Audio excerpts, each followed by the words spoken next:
దేవునికి స్తోత్రం. ఆ, మనం ఇప్పుడు ప్రకటన గ్రంథము 17వ అధ్యాయము 18వ అధ్యాయంలో మనము ఉన్నాం. ఈ యొక్క అధ్యాయంలో మనం ఏం చూస్తా ఉన్నామంటే, ఒక స్త్రీ ఆ యొక్క మృగం పైన సవారీ చేస్తున్నట్లుగా, అంటే ఆ మృగము ఏంటో నేను గతంలో చెప్పాను. వీలైతే ఇప్పుడు కూడా నేను రిపీట్ చేస్తాను, రీక్యాప్ చేస్తాను. దయచేసి మీరు అర్థం చేసుకోవడానికి ప్రయత్నము చేయాలి. ఎప్పుడైనా కానీ బైబిల్ స్టడీస్లలో ప్రీవియస్ ఎపిసోడ్స్లలో ఏం చెప్పబడిందో ముందుగానే సిద్ధపడి ఒకవేళ వచ్చినట్లయితే నిజంగా ఇప్పుడు చెప్పబడే వాక్యాలు చాలా చక్కగా అర్థం చేసుకోవడానికి ఆస్కారం ఉంటుంది. ఎందుకంటే కొన్ని విషయాలు కనెక్ట్ చేయబడతాయి. ఒక అధ్యాయం నుంచి ఇంకొక అధ్యాయంలలో కనెక్ట్ అయ్యే విషయాలు చాలా ఉంటాయి. కాబట్టి మనం సిద్ధపడి మనం రావాలి. అయితే ఒకసారి మనము ఆ, గతంలోనికి మనం వెళ్ళి లాస్ట్ సెషన్లో నేను చెప్పిన మాటలు ఏంటిదో ఒకసారి మనము కానీ ఈరోజు మనం చెప్పే అంశం ఏంటిదంటే, ఈ యొక్క మృగం పైన సవారీ చేస్తున్న ఈ అంత్యక్రీస్తు యొక్క సామ్రాజ్యం పైన పరిపాలన చేస్తున్న ఈ స్త్రీ ఎవరు? ఈ యొక్క స్త్రీ విషయంలో దేవుడు ఎందుకు అంత భయంకరమైన తీర్పును ఈ 17వ అధ్యాయము 18వ అధ్యాయాన్ని మనం గమనించినట్లయితే, దేవుని యొక్క తీర్పు, దేవుని యొక్క శిక్ష, దేవుని యొక్క ఉగ్రత ఎంతో భయంకరంగా ఈ యొక్క స్త్రీ విషయంలో కనబడతా ఉంది. కాబట్టి మనము మొట్టమొదటిగా ఆ యొక్క స్త్రీ ఎవరో మనం ఐడెంటిఫై చేయండి వాక్యానుసారంగా మనకు అర్థం చేసుకోవడానికి చాలా కష్టం అవుతుంది. కానీ గతంలో మనం చూసుకున్నాం కదా, ఆ యొక్క మృగం గురించి మనం చూసుకున్నాము. ఒక్కసారి రీక్యాప్ చేసుకుందాము. Let us just recap what we have learned in the previous episode. మనము ఆ యొక్క ప్రకటన గ్రంథంలో మనము చూసిన విషయం 17వ అధ్యాయంలో 3వ వచనంలో, అక్కడ దూత ఆత్మలో నన్ను అరణ్యంలో తీసుకొని వెళ్ళి ఉన్నది అని ఆ ఆ యొక్క అపోస్తలుడైన యోహాను చెప్తున్నట్లుగా చూస్తా ఉన్నాము. అప్పుడు నేను చూస్తా ఉన్నాను, ఒక స్త్రీ ఒక ఎర్రటి మృగం పైన సవారీ చేస్తున్నట్టుగా మనం చూస్తున్నాం. స్కార్లెట్ బీస్, స్కార్లెట్ అంటే ఎరుపు రంగుతో ఉన్న ఆ యొక్క మృగం పైన సవారీ చేస్తున్నట్లుగా మనం చూసినాం. కాబట్టి గతంలో ఆ యొక్క ఎపిసోడ్లో మీకు క్లియర్గా నేను ఎక్స్ప్లెయిన్ చేసిన విషయం ఏంటిదంటే, ఆ యొక్క మృగము అంటే యాంటీ క్రైస్ట్ యొక్క సామ్రాజ్యము, క్రీస్తు విరోధి యొక్క సామ్రాజ్యము, ఆ యొక్క కింగ్డమ్ పైన ఈ యొక్క స్త్రీ సవారీ చేస్తున్నట్లుగా మనం చూస్తా ఉన్నాం కదా. తర్వాత గతంలో ప్రీవియస్ ఎపిసోడ్లో మనం చూసుకున్న విషయం ఏంటిదంటే, ఆ యొక్క స్త్రీ ఆ యొక్క అనేక జలముల పైన కూర్చున్నట్లుగా చూస్తున్నాము. అయితే ఆ జలములు ఏంటి, లేఖనాలు ఆ జలముల గురించి ఏం మాట్లాడుతూ ఉందో 17వ అధ్యాయము 15వ వచనంలో ప్రకటన గ్రంథంలో చూస్తా ఉన్నాము. ఆ దేవదూతనే ఆ యొక్క అండర్స్టాండింగ్, ఆ యొక్క రెవల్యూషన్ యొక్క ప్రత్యక్షత యొక్క అర్థము ఎక్స్ప్లెయిన్ చేస్తున్నట్లుగా ఇక్కడ మనం చూస్తా ఉన్నాము. The waters that you saw, ఆ నీటిని నువ్వు చూసినావు కదా, ఆ యొక్క ఆ స్త్రీని వేరే రీతిగా ఎట్లా సంబోధించబడింది అంటే, ఒక వ్యభిచారిగా సంబోధించబడింది. ఆ ఆ యొక్క వ్యభిచారి ఆ నీటి పైన కూర్చొని ఉంది కదా, అది ఎవరో కాదు, ప్రజలు, మహాసంఖ్యలో ఉన్న జనులు, ఆ యొక్క దేశాలు, ఆయా రకమైన తెగలకు చెందిన వారు, ఆయా రకమైన భాషలకు చెందిన వారు అని మనము చూసుకున్నాము. So that waters was symbolic to the gentile nations. ఆ యొక్క జెంటైల్ ప్రజలకు సాదృశ్యంగా ఉన్నట్లుగా మనము గ్రహించాలి. తర్వాత మనం చూసుకున్న విషయము, ఆ యొక్క ఏ మృగం పైన అయితే ఆ స్త్రీ సవారీ చేస్తూ ఉందో, ఆ సామ్రాజ్యం పైన ఉందో, ఆ సామ్రాజ్యం ఎట్లా ఉందంటే, అంత్యక్రీస్తు కనబడుతున్నాడు, అంత్యక్రీస్తు పాటు 10 మంది రాజులు కూడా కనబడతా ఉన్నారు. ఆ 10 మంది రాజులు ఏం చేస్తా ఉన్నారు, వారి యొక్క అధికారాన్ని అంత్యక్రీస్తు అనే మృగానికి అప్పగిస్తున్నట్లుగా ఈ 17వ అధ్యాయము 12వ వచనంలో మనము చూస్తా ఉన్నాం. అంటే వీళ్ళంతా ఒక టీమ్ గా మనకు కనబడతా ఉన్నారు. ఒకసారి తిరిగి మనం ప్రీవియస్ ఎపిసోడ్స్ లో మనం ఎపిసోడ్ లో చూసినట్లయితే ఈ యొక్క యాంటీ క్రైస్ట్ యొక్క సామ్రాజ్యము, ఆయనతో పాటు 10 మంది రాజులు, ఆయనకు ప్రతినిధిగా ఉండే ఒక ఫాల్స్ ప్రాఫెట్, దానిపైన ఈ యొక్క స్త్రీ సవారీ చేస్తున్నట్లుగా మనకు కనబడుతుంది. ఇదంతా కలిసి కట్టుగా ఈ చివరి దినాలలో ముందుకు సాగుతుందన్న సంగతిని మనము గ్రహించాలి. ఇక్కడ మనకు 10 మంది రాజులు, ఆ రాజులు కూడా వాళ్ళ కలిగిన అధికారాన్ని ఆ యొక్క అంత్యక్రీస్తు చేతిలో పెట్టి అంత్యక్రీస్తుతో ఆ చివరిలో వాళ్ళు ప్రయాణం అవుతారనే సంగతిని మనము గతంలో మనము చూసుకున్నాం. దాని తర్వాత ఆ యొక్క మృగము ఆ 10 ఆ కొమ్ములు కాకుండా 7 తలలు కూడా కనబడతా ఉన్నాయి. ఆ 7 తలలు ఏంటి అని కూడా మనం చూసుకున్నాం. అంటే ఆ 7 తలలు ప్రోగ్రెసివ్గా హిస్టరీలో, చరిత్రలో మార్పు చెందే రాజులు. ఆల్రెడీ 5 లేరు, 5 హ్యావ్ ఫాలన్, పడిపోయినారు. ఒకడు ఉన్నాడు, మరొకడు రాబోతున్నాడు. అంటే చరిత్రలో ఒక కాలానికి సంబంధించి ప్రోగ్రెసివ్గా మార్పు చెందుతున్న ఆ యొక్క రాజుల గురించి మనం చూసుకున్నాము. అదే కాకుండా ఆ 7 తలలు వేరే దానికి కూడా సాదృశ్యంగా ఉంది. దేనికి సాదృశ్యంగా ఉందంటే ఆ 7 ఆ ఆ కొండల పైన లేకపోతే హిల్స్ పైన ఆ యొక్క స్త్రీ కూర్చున్నట్లుగా లేఖనాలు చెప్తా ఉన్నాయి. The 7 heads are the 7 hills on which the women sits. ఆ యొక్క స్త్రీ 7 ఆ యొక్క కొండల పైన లేకపోతే హిల్స్ పైన ఉన్నట్లుగా మనం చూస్తా ఉన్నాం. సో ది 7 heads, దాని యొక్క అర్థం మనం ఎట్లా చేసుకోవాలంటే మనం చెప్పడం కాదు, దేవుడు ప్రత్యక్షత ఇచ్చినాడు. తర్వాత దేవుడు తన దూత ద్వారా ఆ యొక్క ప్రత్యక్షతను అర్థం చేయించినాడు. ఈ 7 తలలు ఏంటి అంటే 7 ఆ యొక్క ప్రోగ్రెసివ్గా మారే రాజులు అని దేవుడే అండర్స్టాండింగ్ ఇచ్చినాడు. ఈ 7 హిల్స్ ఏంటిది అంటే ఆ 7 హిల్స్ ఆ యొక్క స్త్రీ కూర్చుండు ఆ యొక్క ప్రాంతము అని అక్కడ సంబోధిస్తూ మాట్లాడినట్లుగా మనం చూస్తా ఉన్నాం. ఇది గతంలో లాస్ట్ ఎపిసోడ్లో మనం చూసిన విషయాలు. అయితే ఈ స్త్రీ ఎవరు కావచ్చు, ఏమని కావచ్చు? దేవుని బిడ్డలారా, ఈరోజు మనం చూసే సెషన్లో చాలా అంటే ప్రాముఖ్యంగా కీలకమైనవి ఒక 8 విషయాలు మనం చూడబోతున్నాము. 17వ అధ్యాయం నుంచి 18వ వచనం వరకు.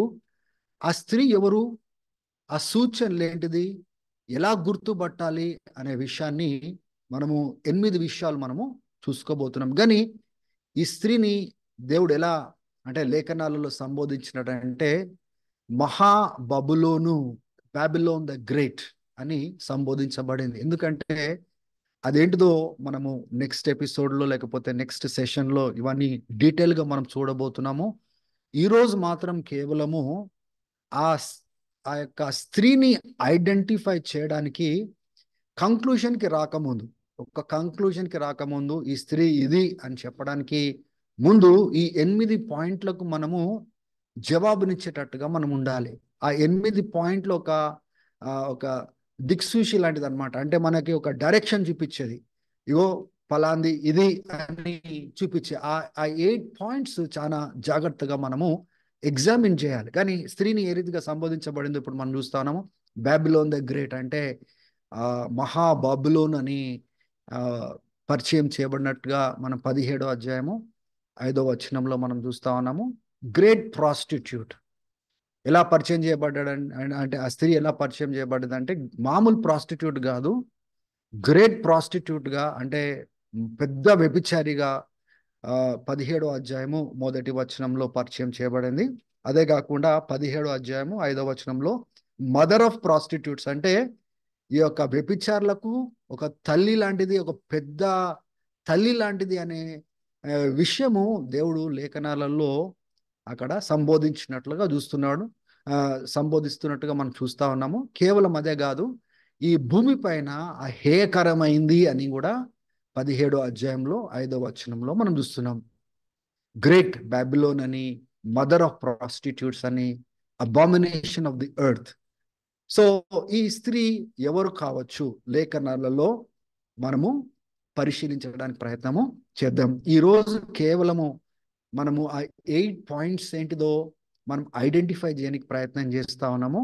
కానీ నెక్స్ట్ సెషన్లో నేను చాలా డీటెయిల్డ్గా ఆ స్త్రీ ఆ దేనికి సంబంధించింది, దేవుడు ఎందుకు అంత తీవ్రంగా ఈ యొక్క పట్టణాన్ని నాశనం చేయడానికి తలపెట్టినాడు ఆయన రాకడకు ముందు అనే సంగతిని నెక్స్ట్ ఎపిసోడ్లో చాలా డీటెయిల్డ్గా మీతో పంచుకుంటాను. కానీ ఇది చాలా ఇంపార్టెంట్ సెషన్. ఇది ఈ 8 పాయింట్లు మీరు కరెక్ట్గా నేర్చుకున్నట్లయితే, చూడనట్లయితే ఇవి పరీక్షించడానికి, పరిశీలించడానికి, అర్థం చేసుకోవడానికి చాలా ప్రాముఖ్యమైనదన్న సంగతిని మనమందరము గ్రహించాల.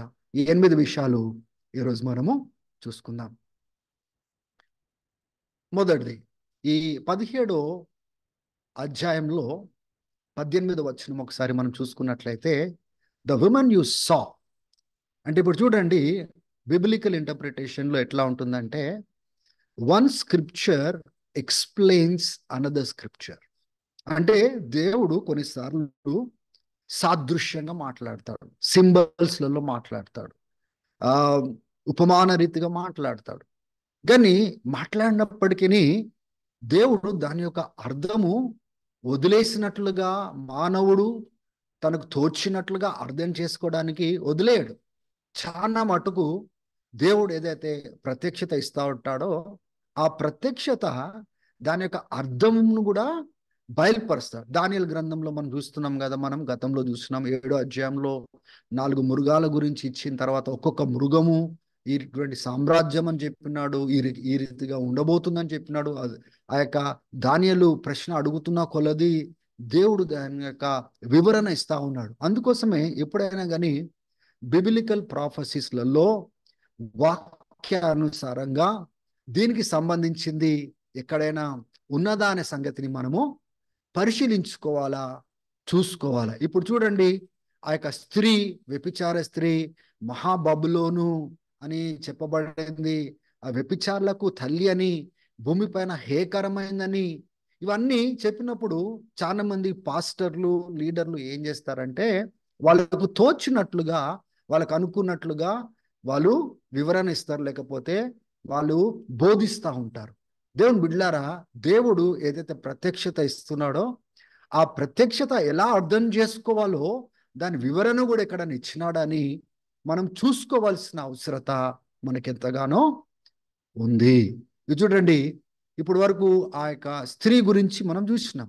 ఆ మృగం పైన కానీ, ఆ యొక్క 10 రాజుల పైన కానీ, ఆ యొక్క ఒక అలయన్స్ ఫామ్ అయి, ఒక ఒక ఒక టీమ్గా ఫామ్ అయి, ఒక అగ్రిమెంట్లో వచ్చినట్లుగా ఆ యొక్క యాంటీ క్రైస్ట్ యొక్క సామ్రాజ్యంతో ఈ స్త్రీ ఒకటైనట్లుగా మనకు కనబడతా ఉంది.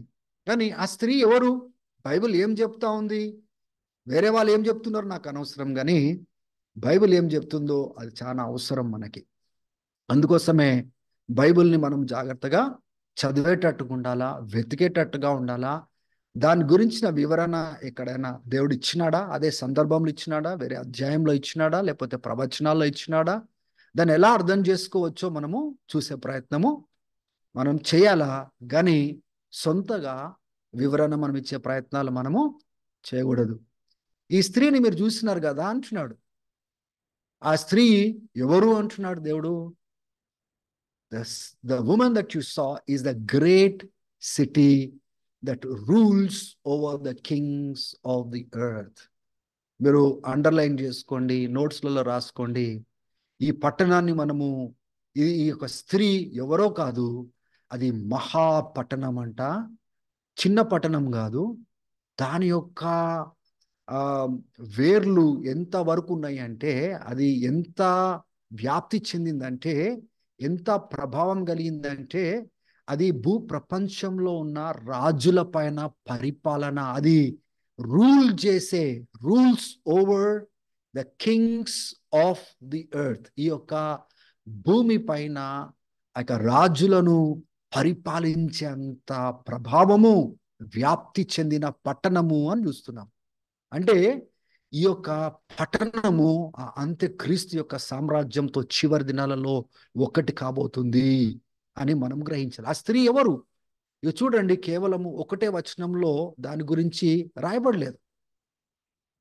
మనము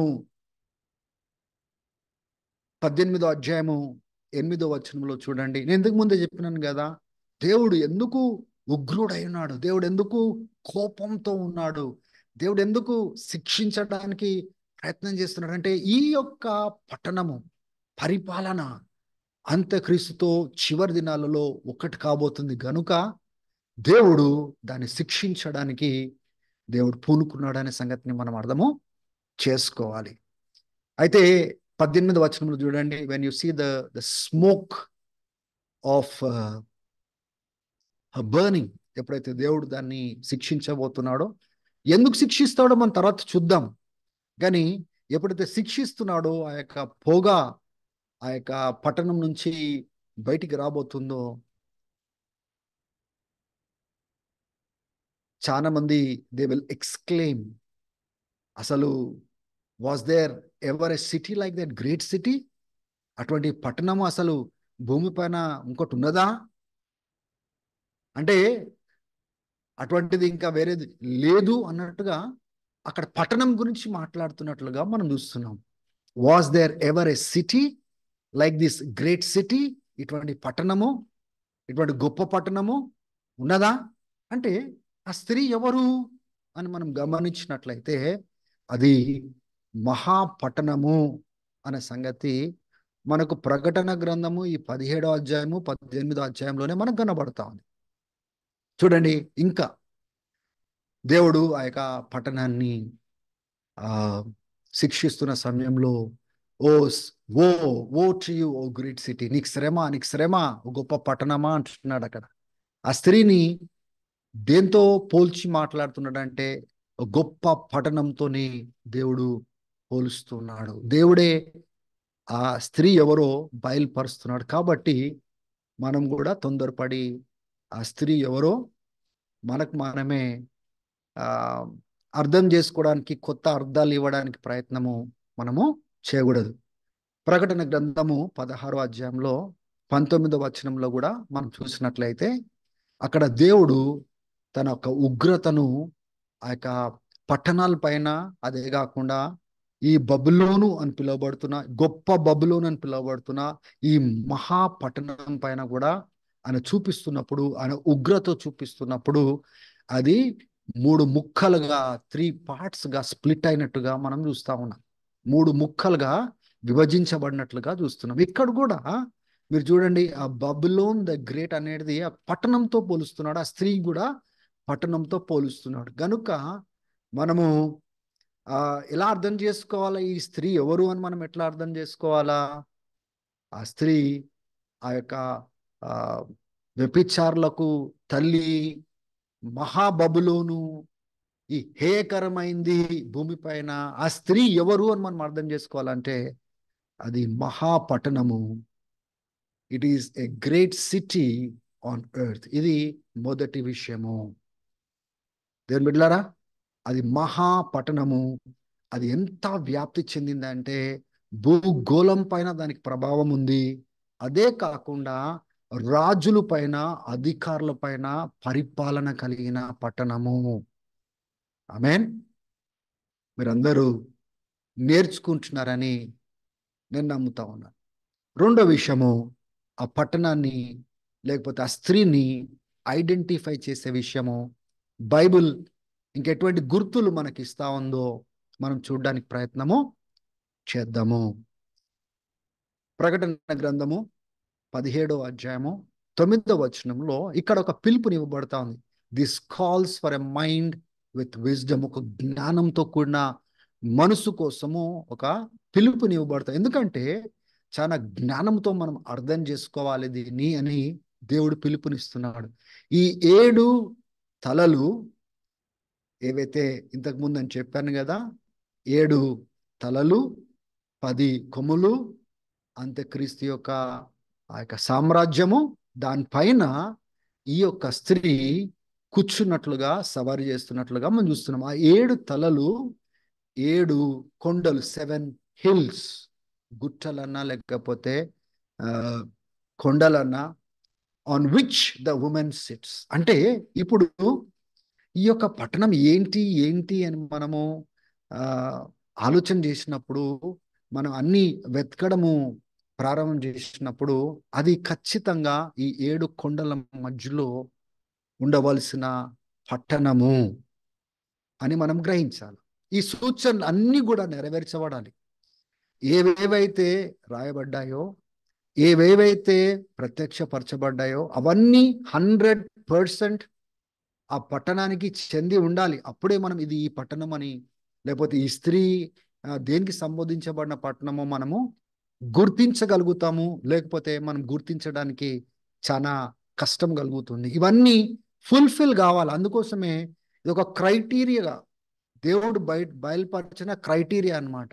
ఇవన్నీ ఖచ్చితంగా ఒక పట్టణాన్ని మనము ఇది అన్నప్పుడు అది అక్కడ కనబడదు. ఎందుకు అంటే ఆ పట్టణము దేవుడే వ్యతిరేకిస్తున్నాడు, దేవుడే ఉగ్రత చూపిస్తున్నాడు, దేవుడే ఆయన కోపాన్ని చూపిస్తున్నప్పుడు మనము అది ఏంటో మనం తెలుసుకోవాలా, మనం కూడా జాగ్రత్త పడాలా, ప్రజలను కూడా మనం జాగ్రత్త పరచాలా. అటువంటి సిస్టంలోనికి రాకుండా మనము జాగ్రత్తగా జాగ్రత్త పడేటట్టుగా వాళ్ళని మనం చేసేటట్టుగా మనము ఉండాలి. మూడోది మనం గమనించినట్లయితే, ఈ యొక్క పట్టణం గురించి లేకపోతే ఈ యొక్క స్త్రీ గురించి మాట్లాడుతూ దేవుడిచ్చిన సూచన ఏంటిదంటే, ద ఉమెన్, ఆ స్త్రీ ఎటువంటి వస్త్రాలు ధరించింది అంటే was dressed in purple and scarlet. ఊదా రంగు, ఎరుపు రంగు, ఇంకా ప్రశస్తమైన బంగారము, వజ్రాలు, ఆ యొక్క పర్ల్స్ అవన్నీ ధరించుకున్నట్లుగా మనకు కనబడతా ఉంది. కానీ పర్టికులర్గా ఈ యొక్క పట్టణానికి సంబంధించి దేవుడు స్త్రీకి సంబంధించింది కాదు ఇది. ఒక స్త్రీ గురించి కాదు, మీకు అర్థమై ఉంటుంది ఇప్పటికే. ఒక పట్టణం గురించి, దాని యొక్క పరిపాలన గురించి మాట్లాడుతూ దానికి సంబంధించిన కొన్ని గుర్తులు దేవుడు మనకి ఇస్తున్నాడు. దాంట్లో ఈ ఊదా రంగు ఉండాలి, పర్పుల్ ఉండాలి, తర్వాత ఈ ఎరుపు రంగు స్కార్లెట్ ఉండాలి. ఒకవేళ ఇవి లేవనుకోండి, అది వాళ్ళ గుర్తు కాకపోతే, ఆ పట్టణంలో చాలా ప్రాముఖ్యమైన రంగుగా ఇది లేనట్లయితే, దేవుని బిడ్డలారా, అది ఆ పట్టణం కాదు అని మనం గుర్తించాలి. దేవుడు చాలా స్పష్టంగా దాని కలర్స్ కూడా దేవుడు ఎందుకు బయలుపరుస్తున్నాడు అంటే, చాలా స్పెసిఫిక్గా దేవుడు ఆ యొక్క ప్రత్యక్షత ఇస్తున్నాడు. లేని పక్షంన దేవుడు మాట్లాడేవాడు కాదు.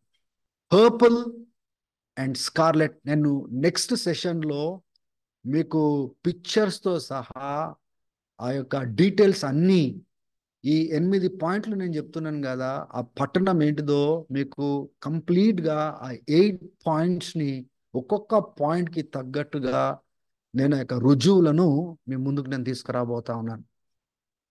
సో ఈ మూడో విషయం ఏంటిదండి?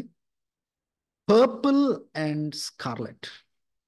So this woman will exhibit this 2 colours. ఈ 2 రంగులు ఖచ్చితంగా వాళ్ళ యొక్క ఆ ఆ యొక్క ఆ యొక్క పరిపాలన, ఆ పట్టణం యొక్క పరిపాలనలో ఈ 2 రంగులు ఖచ్చితంగా చాలా ప్రాముఖ్యమైన స్థానం తీసుకొని మనకు కనబడాలనే సంగతిని మనము గ్రహించాలి. ఇది మూడో గుర్తు.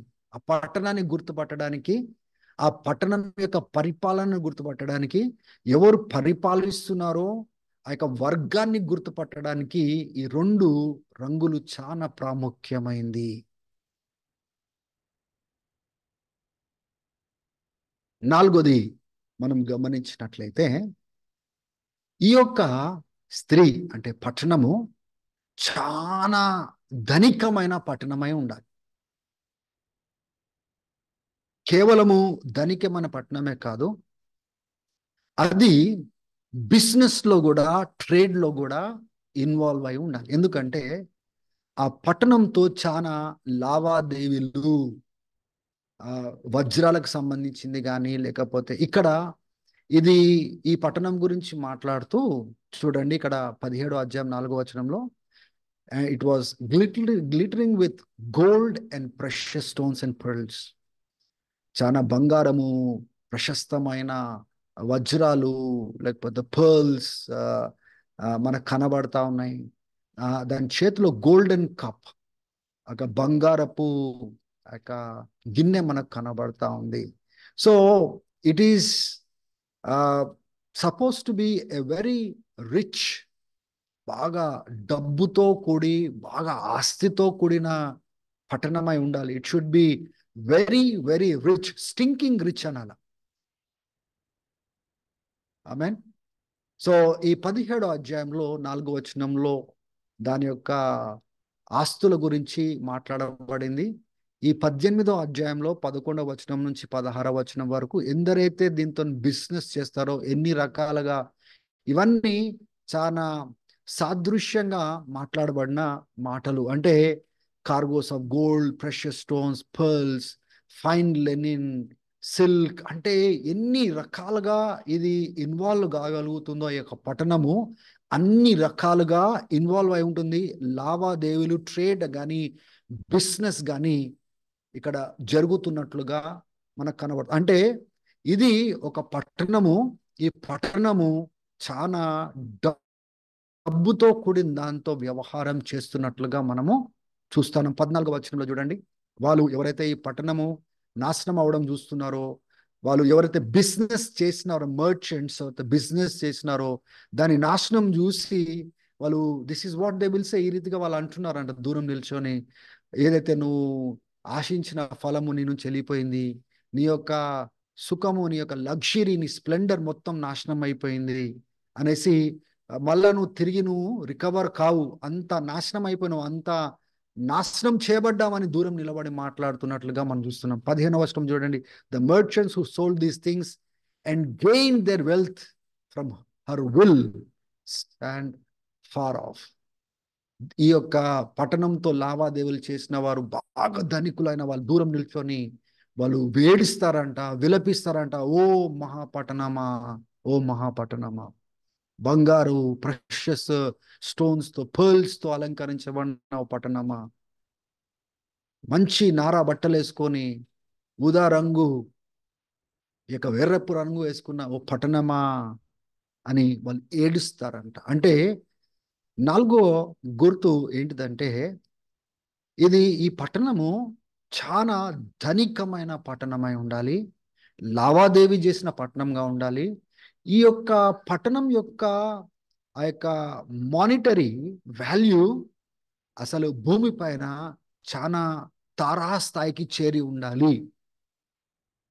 లేకపోతే ఈ పట్టణము భూదిగంతములు వ్యాప్తి చెంది నాయకుల పైన పరిపాలన చేస్తూ, బిజినెస్ లో ఇన్వాల్వ్ అవుతూ, చాలా ధనికమైన పొజిషన్ లో ఉన్నది అంటే, this city is not a normal city. ఇది చాలా చాలా పవర్ఫుల్ సిటీ అనే సంగతిని మనం అర్థం చేసుకోవాలి. సో ఇది నాలుగో గుర్తు. ఏంటిదండి నాలుగో గుర్తు? ఆ యొక్క పట్టణము ధనికమైన పట్టణం అయి ఉండాలి, ఈ బిజినెస్ లో ఇన్వాల్వ్ అయ్యి, ఆ యొక్క ట్రేడ్ లో ఇన్వాల్వ్ అయ్యి, బాగా లావాదేవీ చేస్తూ బాగా ధనము సంపాదించుకొని, లగ్జరీలో, కంఫర్ట్ లో చాలా ఎత్తైన స్థాయిలో ఉండాలి. లేకపోతే ఈ పట్టణం ఆ పట్టణము కాదని మనము గుర్తించలేము. These are the signs. ఇది వివరిస్తున్నారు ఇవన్నీ దేవుడే స్వయాన ఆ యొక్క ప్రత్యక్షతను ఇస్తున్నాడు. ఐదో విషయం కోసం, ఈ యొక్క స్త్రీ గురించి మాట్లాడబడినప్పుడు దేవుడు ప్రత్యక్షత ఇస్తున్నాడు కదా, కానీ హేయకరమైంది ఈ భూమి పైన అన్నప్పుడు దేనికి సంబోధిస్తున్నాడంటే, ఈ యొక్క స్త్రీ దేవునికి విరుద్ధంగా హేయకరమైంది అంటే, దేవుడిని అవమానించే రీతిగా ఈ యొక్క కార్యాలు చేస్తేనే తప్ప దేవుడు ఈ యొక్క పట్టణం కానీ, ఈ స్త్రీ కానీ నాకు దృష్టిలో హేయకరమైంది అని దేవుడు మాట్లాడగలుగుతాడు. She held a golden cup in our hands. తన చేతిలో ఆ బంగారపు ఆ యొక్క పాత్రను పట్టుకొని, ఫిల్డ్ విత్ అబామినబుల్ థింగ్స్, అంటే హేయకరమైన అన్ని దాంట్లో నింపుకొని, ద ఫిల్త్ ఆఫ్ అవర్ అడల్టరీస్, అంటే తన వ్యభిచారపు మురికి చెడుతనం అంతా ఆ యొక్క పాత్రలో, బంగారు పాత్రలో పెట్టుకున్నట్లుగా చూస్తున్నాము. అంటే గమనించండి, ఇది దేవునికి సంబంధించి ఆ హేయకరమైంది చేస్తున్న పట్టణము అనే సంగతిని మనము అర్థం చేసుకోవాలి. ఆమెన్. స్పిరిచువల్ అడల్టరీ అంటున్నాడు. ఒక మాట నేను చెప్తాను. స్పిరిచువల్ అడల్టరీ అంటే, నేను తర్వాత కూడా నేను దాని గురించిన డీటెయిల్స్ నేను ఇస్తాను. ఇజ్రాయెల్ విషయంలో కూడా దేవుడు మాట్లాడుతూ ఇదే భాషను మాట్లాడతాడు. ఆ జీవం కలిగిన దేవుడిని ఆ అంటే భర్తతో పోల్చబడ్డాడు. ఇజ్రాయేలు ఒక స్త్రీతో పోల్చబడింది. మనం కూడా, సంఘం కూడా స్త్రీతో పోల్చబడింది. యేసుక్రీస్తు భర్తతో పోల్చబడ్డాడు. కాబట్టి ఎప్పుడైతే ఆ యొక్క అంటే ఒక హింట్ మీకు ఇస్తా ఉంటున్నాను.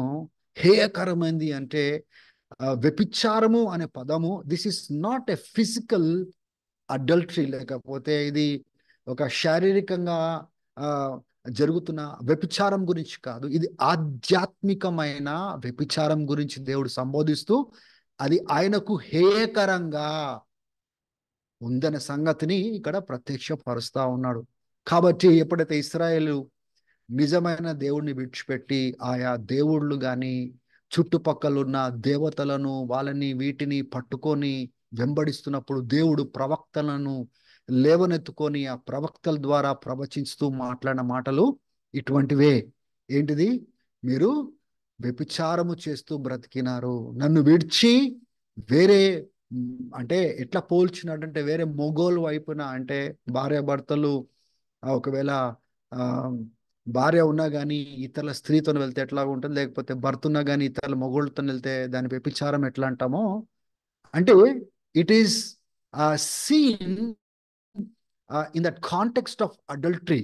అంటే ఇది దేవునికి సంబంధించింది కావాల్సుకొని ఏదో హేయకరమైంది ఈ యొక్క పట్టణము చేస్తుంది, ఆ వ్యభిచారం చేస్తుంది అన్న సంగతిని మనం అర్థం చేసుకోవాలి.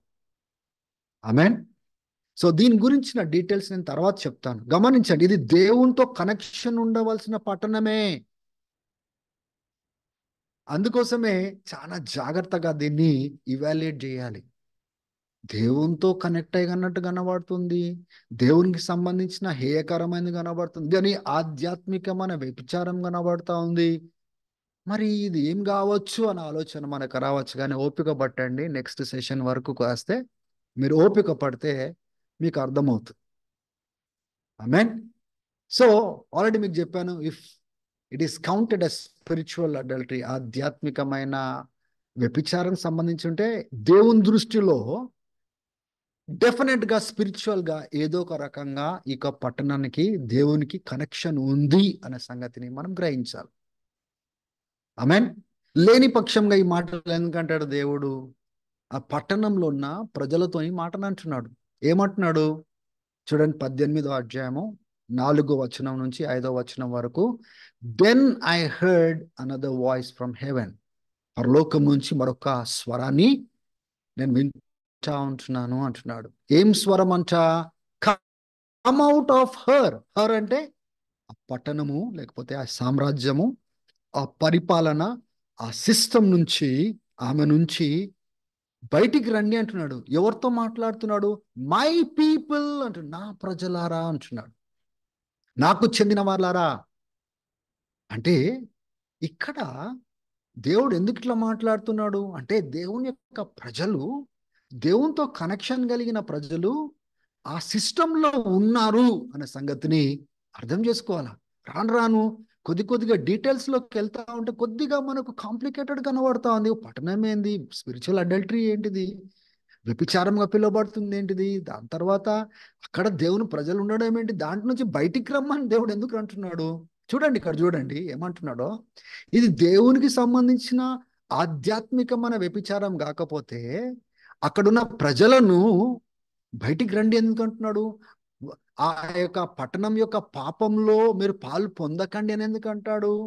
ఆ తెగులు ఏవైతే రాబోతున్నాయో దాని నుంచి తప్పించుకోండి, మీరు బయటికి రండి. అది నా నాకు సంబంధించినట్టుగా కనబడుతుంది కానీ నాకు సంబంధించింది కాదు, మీరు బయటికి రండి అంటున్నాడు దేవుడు. There is a false system that is going to rise up in the last days. నేను చెప్తాను, అది చాలా డీటెయిల్గా మీకు చెప్తాను. ఆ పట్టణం ఏంటిదో చెప్తాను, వాళ్ళ సిస్టమ్ ఏంటిదో చెప్తాను, వాళ్ళ డాక్ట్రిన్ ఏంటిదో చెప్తాను, వాళ్ళు ఎట్లా చలామణి అవుతారని చెప్తాను. అందుకొరకు దేవుడు ఆ యొక్క పట్టణంలో అమాయకులుగా ఉన్న ప్రజలకు, కొంతమంది ఆయనకు చెందిన వాళ్ళను, నువ్వు బయటకు వచ్చేసేయండి, ఆ పట్టణంలో మీరు పాలు పొందకండి, ఆ పాపంలో పాలు పొందకండి, ఆ యొక్క తెగులతో మీకు సంబంధం లేదు, మీరు బయటికి రండి. ఎందుకంటే దాని యొక్క పాపము ఎంతవరకు పై వరకు వచ్చిందంటే పరలోకం వరకు దేవుని దగ్గర అంటే దేవునికి విరుద్ధంగా, దేవునికి సంబంధించినట్టుగా కనబడుతుంది కానీ దేవునికి విరుద్ధంగా, పరలోకానికి విరుద్ధంగా భయంకరమైన పాపము తారాస్థాయికి చేరింది. అందుకోసం దేవుడు ఇక ఊరుకోవట్లేదు. God has remembered her crimes. దేవుడు దాని యొక్క పాపమును, ఆ యొక్క ఏమంటారు, ఆ చెడుతనమును, అక్రమమును దేవుడు జ్ఞాపకం తెచ్చుకొని ఆయన ఉగ్రతను ఆ పట్టణం పైన చూపిస్తున్నట్లుగా మనం చూస్తున్నాం.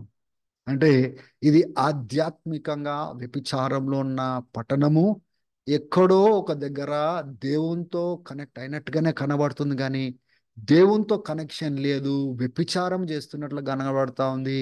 ఆ అదే కాకుండా అక్కడ దేవుని ప్రజలు కూడా ఉన్నారు. ఆ వాళ్ళని బయటికి రమ్మని దేవుడు పిలుస్తున్నాడు. ఇది కూడా ఆ పట్టణంలో మనం గుర్తించాలి. ఆ పట్టణము somewhere it shows that it has connection with God, but God says I have no connection with the church, that city, that kind of ఆ యొక్క పట్టణంతో కానీ దాంతో నాకు సంబంధము. ఎందుకంటే అది దేవుడు ఇష్టపడట్లేదు, హేయకరంగా కనబడుతుంది, ఆధ్యాత్మికమైన వ్యభిచారం కనబడతా ఉంది కాబట్టి. ఆమేన్. ఆరో పాయింట్, ఈ పట్టణాన్ని గుర్తించడానికి ఆరో పాయింట్ ఏంటిదంటే, ఇంతకుముందు చూసిన ఆధ్యాత్మికమైన వ్యభిచారమే కాదు కానీ ఈ పట్టణంలో ఏ సామ్రాజ్యం అయితే ఉంటుందో, ఏదైతే పరిపాలన ఉంటుందో, వాళ్ళు క్రైస్తవ బిడ్డలను, యేసుప్రభుని నమ్ముకున్న బిడ్డలను చంపిన పట్టణం అయి ఉన్నది. ఇంకొక గుర్తు ఇది, it has shed the blood of Christians. క్రైస్తవుల యొక్క ప్రాణాలు, అపోస్తుల యొక్క ప్రాణాలు, ప్రవక్తల యొక్క ప్రాణాలు, యేసు క్రీస్తు కోసం సాక్షిగా నిలబడిన వాళ్ళని చంపిన చరిత్ర ఉంది. అంటే గమనించండి, ఈ యొక్క 2000 years దీనికి కనెక్షన్ ఉంది, చంపిన దాఖలాలు ఉన్నాయి. It has a history going back and it will have a history before the coming of the lord. ఎందుకంటే ఏదైతే గతంలో చేసినదో ఇది మరలా రిపీట్ చేయబోతా ఉంది. ఆ అంత్యక్రీస్తు సామ్రాజ్యంతో ఒకటైన తర్వాత again it is going to do the same thing. It is going to kill, it is going to partake in killing God's people. దేవుణ్ణి, యేసు ప్రభువుని నమ్మిన వారిని ఈ యొక్క పట్టణము వ్యతిరేకించబోతా ఉంది, చంపబోతా ఉంది. 6వ వచనంలో చూడండి, 17వ అధ్యాయంలో, I saw the women was drunk. Drunk అంటే బాగా త్రాగి ఉన్నదంట, మామూలు కూడా కాదు. మామూలుగా త్రాగడం, డ్రింక్ వేరు, డ్రంక్ వేరు. మామూలుగా తాగడం వేరు, ఓ ఫుల్గా తాగేయడం వేరు. దీని గురించి ఏమని రాయబడింది? It was drunk with the blood of holy gods holy people. అంటే ఎంతో రక్తమును చిందించిన పట్టణము. The blood of those who bore the testimony of Jesus Christ. యేసు క్రీస్తు యొక్క సాక్ష్యం, యేసయ్య కోసము నమ్మకంగా నిలబడిన వారిని చంపిన చరిత్ర దీంట్లో ఉంది. దేవుని బిడ్డలారా, కేవలం ఇక్కడే కాదు, చూడండి, there are so many other scriptures. నేను తర్వాత నేను చూపిస్తాను. ఎన్నో వచనాలు, ఎన్నో వచనాలు దేవుని బిడ్డలను చంపిన, నేను తర్వాత సెషన్లో చూపిస్తాను. కానీ ఎలా గుర్తుపట్టాలో ఈ ఈ 8 పాయింట్లు మనం ఒక ఒక ఏమంటారంటే ఒక పారామీటర్స్గా మనం పెట్టుకొని ఐడెంటిఫై చేయడానికి మనం ప్రయత్నము చేయాలి. అవన్నీ ఒక పట్టణంలోనే కనబడాలి. కొన్ని ఉండి కొన్ని లేకపోవడం కాదు, అన్నీ ఉండి ఇవన్నిటిని నెరవేర్చేటట్టు అప్పుడు మనము జాగ్రత్త పడగలుగుతాము. గమనిస్తారు మనం ఇప్పుడు ఎందుకు జాగ్రత్త పడాలో గమనిస్తున్నామా? గమనిస్తున్నారా మీరు? చూడండి, ఎందుకంటే ఇది కేవలము ఆయా పరిపాలన చూసుకునే కాదు. ఇది దేవుని బిడ్డలకు, యేసుని నమ్ముకున్న వాళ్ళకి వ్యతిరేకంగా వచ్చే పట్టణం ఇది. సామ్రాజ్యం అది, పరిపాలన అది. గనుక అది ఏంటితో మనం తెలుసుకోవాలి, మనం జాగ్రత్త పడాలి. అటువంటి దాంట్లో ఉన్న వాళ్ళకు మనం కూడా ఏం చెప్పాలి తెలుసా? బయటికి రండి ప్రజలారా అని మనం కూడా పిలుపునిచ్చేవారుగా ఉండాలి. దాని నుంచి బయటికి లాగేటట్టుగా మనం ఉండాలి. దాంట్లో ఇరుక్కుపోకుండా మనం కాపాడాలా. ఇరుక్కున్న వాళ్ళని బయటికి తీసుకురావాలా. ఇరుక్కోపోతున్న వాళ్ళని మనం తప్పించాలి. దేవుని బిడ్డలారా, క్రైస్తవులకు ఎవరికి వాళ్ళు వాళ్ళ జీవితాలు చూసుకోవడం కాదు, మనల్ని మనం కాపాడుకుంటూ ఉండాలి. మనం ఇతరులను కూడా కాపాడేవారుగా ఉండాలి. తెలిసి కూడా మనం ఒకవేళ కాపాడనట్లయితే దేవుడు ఒకరోజు ఉత్తరము లెక్క అడుగుతాడన్న సంగతి మనము దేవునికి మనము జవాబు ఇవ్వాలి. We have to give an account to the lord. If God asks us, we should be able to give an account. దేవుడు అడుగుతాడు, మీకు తెలుసుకున్నా కానీ కూడా, నా ప్రజలు దాంట్లో ఉన్నా కానీ కూడా మీరు ఎందుకు పిలవలేదు బయటికి? నేను పిలిచినాను కదా, మీరు ఎందుకు పిలవలేదు? నేను వాళ్ళని హెచ్చరించినా కదా, నువ్వు ఎందుకు హెచ్చరించాలి? నీకు ఎందుకు బయలుపరిచిన? నీకు ఎందుకు ఈ బైబుల్ స్టడీ? నీ బైబుల్ ఎందుకు ప్రత్యక్షపరిచిన? జాగ్రత్త పడడానికే కదా, వాళ్ళని జాగ్రత్త పరచడానికే కదా. కానీ నీవెందుకు దాంట్లో పాలు పొందలేదని అడిగితే మనం ఏమని జవాబిస్తాం? మనం ఏడో విషయాన్ని మనము చూసుకుందాం. So it must be the killer of true Christians. అంటే క్రైస్తవులు హింసించేటట్టుగా, పర్సిక్యూట్ చేసేటట్టుగా, చంపే పనిలో గతంలో చరిత్ర ఉండాలి. ఈ చివరి దినాలలో మరలా అంతే క్రీస్తుతో కలిసి ఈ యొక్క చరిత్రను మరలా అది చేయబోతుంది. గనుక ఇక్కడ ఆల్రెడీ మనకు కనబడతా ఉంది దేవుడు ఎందుకు జడ్జిమెంట్ ఇవ్వబోతున్నాడు. దేవుడు ఎందుకు ఉగ్రతను కోపమును ఉగ్రతను ఎందుకు చూపిస్తున్నాడు, ఇక్కడ మనకు స్పష్టంగా మనకు కనబడతా ఉంది. తర్వాత 7వ she is a city with pride and arrogance. ఈ యొక్క పట్టణము గుర్తించడానికి మరొక సూచన ఏంటిదంటే గర్వము, అహంకారంతో కూడిన పట్టణం అని లేఖనాలు చెప్తాను. నేను చెప్పట్లేదు, నేను ఏది కూడా సొంతగా చెప్పను. మీ ముందు ఆ లేఖనాలు చూపించి ఆ లేఖనాల్ని మాత్రమే ఎక్స్ప్లెయిన్ చేస్తాను. అందుకోసం మీరు ఏం చేయాలా? మీరు కూడా ఏదో మంచిగా పాట పాడుతున్నట్టుగా, పాటలు వింటున్నట్టుగా వాక్యాలు వినద్దు. ఆ వాక్యము బైబిల్లో ఉందా లేదా చూడాలా, పరిశీలించాలా, చూడాలా. దాని తర్వాతనే ఆ యొక్క ఒప్పింపులను కలిగి, నమ్మి, విశ్వసించి దానికి తగ్గట్టుగా బ్రతుకుతూ ఇతరులకు మనం సిద్ధపరిచేటట్టుగా ఉండాలి. కాబట్టి మీలో సిద్ధపాటు లేకపోతే, మీలో సీరియస్నెస్ లేకపోతే మీరు బైబిల్ తెరవరు, మీరు చదవరు. ఇప్పుడు ఇట్లా కూర్చొని విన్నట్టుగా మంచిగా ఉంది అంటారు, కానీ అది మీకు ఏది కూడా ఉపయోగం కాదు. మీరు తిరిగి బైబిల్ తెరిచి చదవాల. చూడండి, బైబిల్ ఏమని రాయబడింది? 18వ అధ్యాయంలో 7వ వచనంలో దేవుడు అంటున్నాడు, give her as much as torment and grief. ఎంత శ్రమ ఇయ్యాలనో, ఎంత వేదన ఇయ్యాలనో అంత వేదన ఆ పట్టణానికి ఇవ్వాలా అంటున్నాడు. ఇయ్యండి అంటున్నాడు. As the glory and luxury she gave her. తనకు తాను మహిమనిచ్చుకున్న పట్టణం అది. లగ్జరీలో బ్రతికిన, సుఖంలో, సుఖంలో బ్రతికిన పట్టణం. తన హృదయంలో ఈ రీతిగా అతిశయిస్తుందంట ఆ యొక్క పట్టణం, ఆ సామ్రాజ్యం. In her heart she boasts, I sit enthroned as a queen. రాజ్య కుమారిలాగా నేను కూర్చున్నా, నేను సింహాసనం పైన. నేను ఒక విధవరాల్ని కాదు, నేను దుఃఖ పడడానికి నేను ఒక విధ్వరాల్ని నేను కాదు. హల్లెలూయా.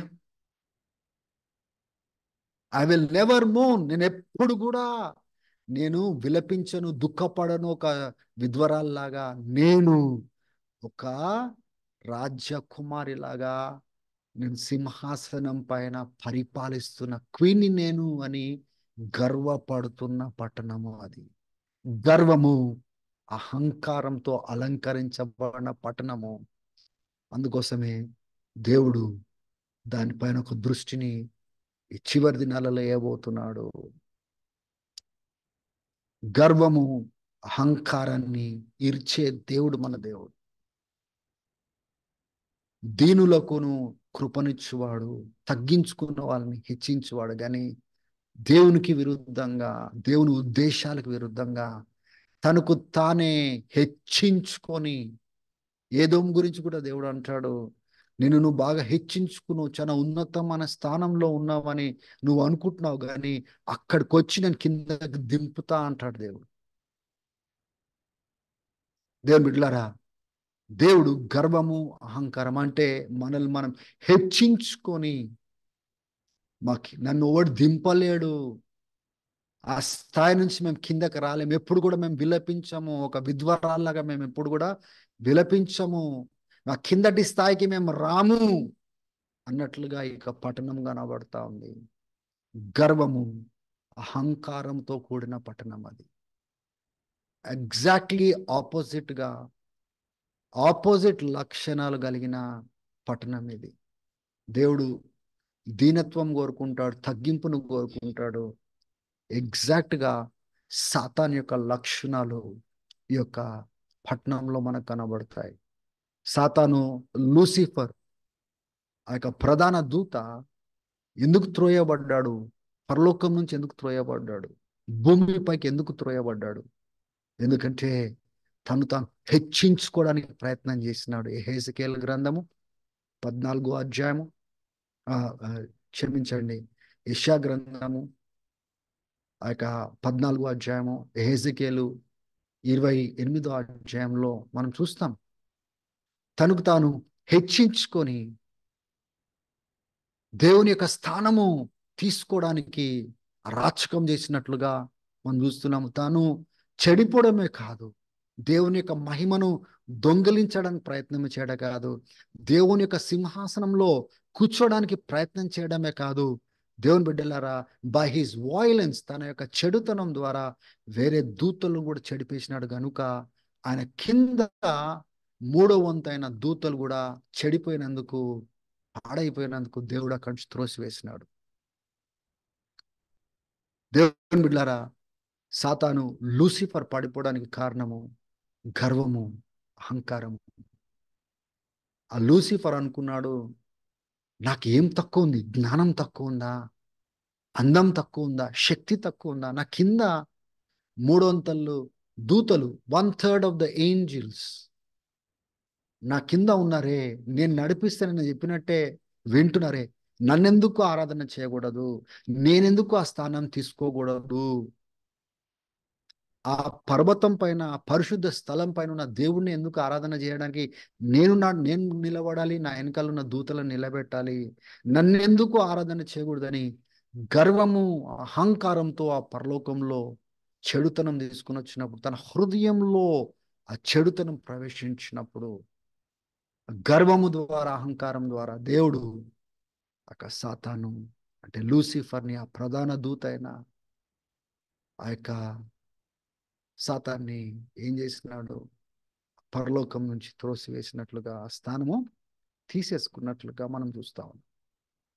గర్వము, అహంకారం లిటరల్ గా అదే ఈ యొక్క పట్టణం యొక్క అలంకరణ అయి ఉన్నది. ఆమేన్.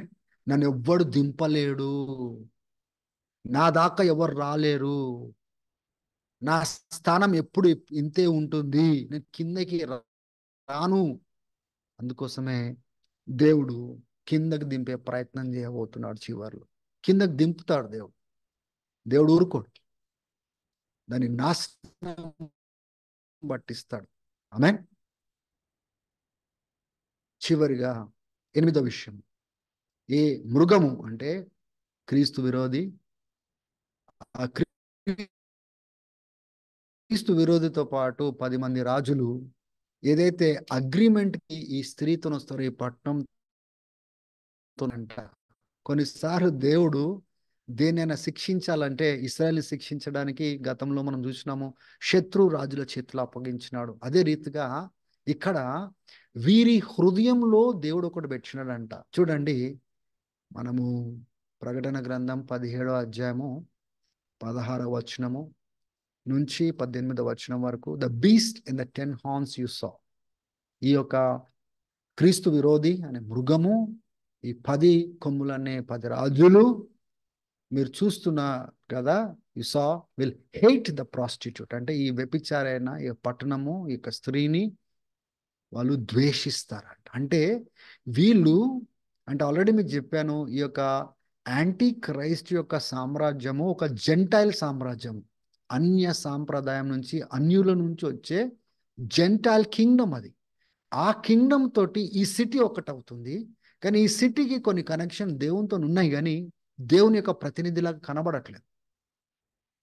కానీ చివరి రోజులలో ఆ యొక్క పట్టణము, ఈ అంత్యక్రీస్తు యొక్క సామ్రాజ్యము రెండు కలవబోతున్నాయి. కానీ వీళ్ళు ఒక అగ్రిమెంట్కి వస్తారు. కానీ దేవుని బిడ్డలారా, వాళ్ళు ఈ పట్టణాన్ని అస్సలు ఇష్టపడరు, ఆ స్త్రీని ఇష్టపడరు.